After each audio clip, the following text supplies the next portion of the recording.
ഞാൻ ഒരുപാട് നാളായിട്ട് കഴിക്കണമെന്ന് ആഗ്രഹിച്ചൊരു സാധനമാണ് കേട്ടോ. ഞാനിത് മേടിച്ചിട്ടുണ്ടായിരുന്നത്.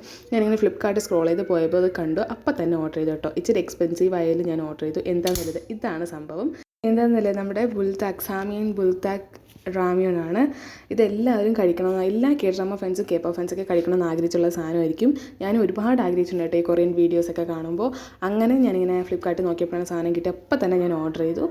അത് പക്ഷേ ഓർഡർ ചെയ്തിട്ട് കുറച്ച് ദിവസമായി കേട്ടോ. ഞാൻ കഴിക്കാനുള്ള മൂഡ് പിന്നെ അങ്ങ് പോയി. അപ്പോൾ പിന്നെ ഇന്ന് ഞാനങ്ങ് കഴിക്കാമെന്ന് വിചാരിച്ചു കേട്ടോ.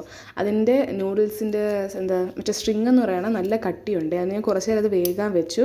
കാരണം അത് കുറച്ച് ടൈം എടുക്കും. ഞാൻ ഇടയ്ക്കിടയ്ക്ക് നോക്കുന്നുണ്ടായിരുന്നു, എന്നിട്ട് അത് വേവുന്നില്ല. നമ്മൾ 2 മിനിറ്റ്സിലാവുന്ന മാഗി പോലെയൊന്നും അല്ല കേട്ടോ. ഇച്ചിരി സമയം എടുത്തു കേട്ടോ വേവാൻ. എന്നാലും ഞാൻ ഒരുപാട് ആഗ്രഹിച്ചതായതുകൊണ്ട് ഭയങ്കര എക്സ്പെക്റ്റേഷനൊക്കെ വെച്ചാണ് കേട്ടോ ഇത് ഉണ്ടാക്കുന്നത്.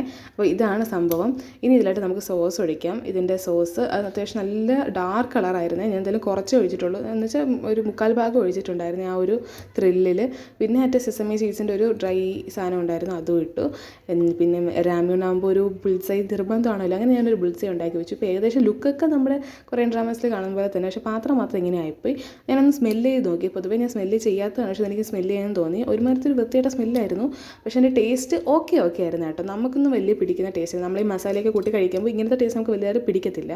ആദ്യമൊന്നും വലിയ കുഴപ്പമില്ല കേട്ടോ. പിന്നെ അങ്ങോട്ടൊരു പുകച്ചിൽ തുടങ്ങി. അവസാനം ഞാൻ ഒരു പാല് കുടിച്ചിട്ടാണ് അവസാനിപ്പിച്ചത് ഗൈസ്.